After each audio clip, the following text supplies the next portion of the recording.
1600 শতকের বাংলার রসায়নাবাদ, যেখানে রাজত্ব করতেন সম্রাট আলী শাহ। তার প্রাসাদে ছিল রাজকীয় অভিজাত্য, আর তার হৃদয় ছিল কঠোর শাসনের ছায়া।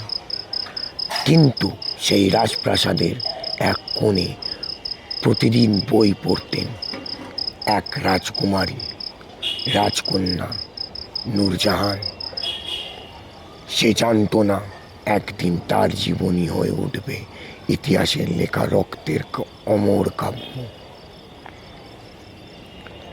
এক সন্ধ্যায় সে দেখা পায় এক তরুণ সৈনিকের, নাম রুহান। চোখে ছিল আগুন, বুকে ছিল বিশ্বাস। এক সাধারণ সৈনিক আর এক রাজকুমারী, দুজনের ভালোবাসা গড়ে ওঠে সেই প্রাসাদে। তারা কবিতা আদান প্রদান করত গোপনে, চাঁদের আলোয় একে অপরের চোখে পড়ত ভবিষ্যতের স্বপ্ন। কিন্তু প্রেমের গন্ধ পৌঁছে যায় রাজসিংহাসনে। নবাব আলী শাহ হুকুম দেন, প্রেম সৈনিকের সঙ্গে অসম্মান, কঠোর অসম্মান। তাকে শিকলে বাঁধো। রুহান বন্দী হয়। নূরজাহান কাঁদে, পিতার পায়ে পড়ে যায়। কিন্তু রাজসিংহাসনের হৃদয়ে দয়া ছিল না। রুহানকে বন্দি করে রাখা হয় অন্ধকার কারাগারে। এরমভাবেই 3 মাস পার হয়ে যায়। তারপর একদিন এক বিশ্বাসী দাসীর সাহায্যে পালিয়ে যায় রুহান। কিন্তু এই পালানোই তার জীবনে বয়ে আনে রক্তের প্রতিজ্ঞা।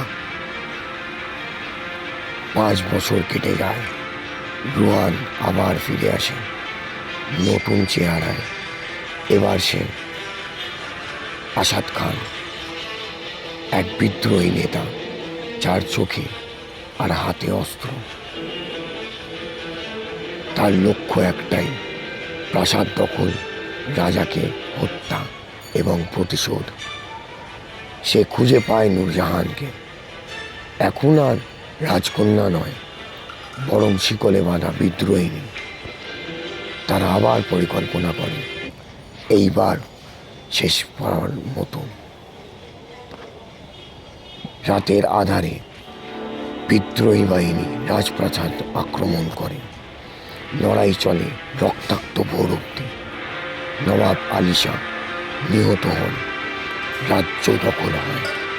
কিন্তু প্রেম ফিরে আসে না। নূরজাহান চলে যায় বাকি জীবন অসহায়দের সেবায় কাটাতে।